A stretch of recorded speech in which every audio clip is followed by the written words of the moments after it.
ভারত থেকে আসা পানি। আমাদের এখানে যদি লাগাতার 1 মাসও যদি বৃষ্টি হয়, জি। এই পানি হবে না। আসসালামু আলাইকুম ভাইয়া, ভালো আছেন? ওয়ালাইকুম আসসালাম, আলহামদুলিল্লাহ। আপনাদের এখানে বাঁধটা কবে ভাঙছিল? আমাদের এখানে বাটা ভাঙছে গত পরশু। গত পরশু ভাঙছিল। এখন আপনারা এটা স্থায়ী কিভাবে কি চান এখানে? আমরা চাইলো স্থায়ী সমাধান, বেড়িবাঁধটা যেন আরো মজবুত করি, শক্ত করি, বেড়িবাঁধটা বাঁধা হয়। আর দ্বিতীয় কথা হইলো যে নদী খনন, জি।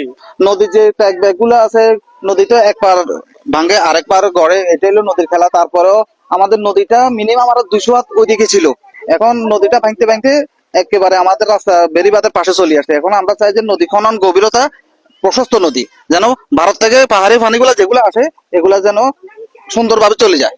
ও আচ্ছা আচ্ছা, এই পানিগুলো কোথা দিকে যাইতেছে আপনার জানা আছে নি? এই পানিটা এখন এখন যে বাংলার ভিতরে যে পানি যাইতেছে এগুলা ফেনী সদর পর্যন্ত যাইব। আর নদীর দিয়ে যে পানিগুলো যাইতেছে এগুলা মৌরি প্রজেক্ট, সোনাগাজী প্রজেক্টে যাইব এই পানিগুলা। আচ্ছা, আপনাদের কি ক্ষয়ক্ষতি কিরকম হয়েছে এখানে? ক্ষয়ক্ষতি মিছা কথা বলার কোনো ইয়ে নাই।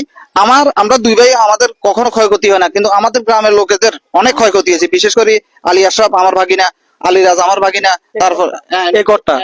নূর নবী আমার ভাগিনা, আজমির আমার ভাগিনা, এদের এদের ক্ষয়ক্ষতি হয়েছে। আর আলী আশরাফের তো কি ক্ষয়ক্ষতি হয়েছে সেটা তো আপনারা দেখতেই পাইতেছেন। ও কিন্তু রাজমিস্ত্রি কাজ করে। এই ঘরটার মালিক? এই ঘরটার মালিক? এই ঘরটার মালিক রাজমিস্ত্রি কাজ করে।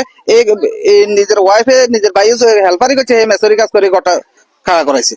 ভিডিওটা একটু সবাই শেয়ার করে দিন, শেয়ার করে দিলে অনেকে জানতে পারবে। অনেকে বলতেছে পুরা ফেনী শহর ডুবে যাবে, আসলে এগুলো কিচ্ছু না। দেখেন, আমি আজকে আমার ভিউয়ার্স যারা আছে এবং প্রবাসী যারা আছে এবং কি ঢাকা চিটাং যারা আছে তাদের জন্য আমি ভিডিওটা ধারণ করতেছি। দেখেন, এই পানিগুলোর পাড়টা যদি ঠিকভাবে নির্মাণ করা হয় বা বেঁধে দেয়, ইনশাআল্লাহ আর কিচ্ছু হবে না। ঠিক আছে না ভাই? আমাদের ত্রাণের কোনো প্রয়োজন না, আমাদের প্রয়োজন আছে মজবুত শক্ত বেড়িবাঁধ।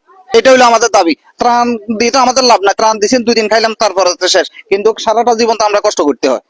আপনি কোনো সরকারি বা বেসরকারি বা কোনো কার কাছ থেকে কোনো ত্রাণ পাইছেন না? আমি 2 প্যাকেট ত্রাণ পাইছি এই বেসরকারি ভাবে। বেসরকারি ভাবে সমস্ত চ্যানেলের সংবাদ কর্মীরা আসছে। পানিগুলো নিচুর দিকে যাচ্ছে, মানুষের অনেক ক্ষয়ক্ষতি হওয়ার সম্ভাবনা আছে। আর যারা যারা ত্রাণ দিবেন ভাবতেছেন, তারা একটু ভেবে চিন্তে ত্রাণগুলো দিবেন। কোন জায়গা ক্ষতিগ্রস্ত বেশি হয়েছে ওই জায়গা গিয়ে ত্রাণগুলো দেওয়ার চেষ্টা করবেন ইনশাআল্লাহ। যারা ক্ষতিগ্রস্ত হয়েছে তাদের বাড়িতে যাইয়া যাইয়া ত্রাণ দিয়ে আসুক। যারা ক্ষতিগ্রস্ত হয় না তাদেরকে দেওয়ার দরকার নাই। আমার দাবি হলো একটাই, যারা কষ্ট করতেছে, যারা কষ্ট পাইতেছে তাদেরকে ত্রাণ দেওয়া হোক।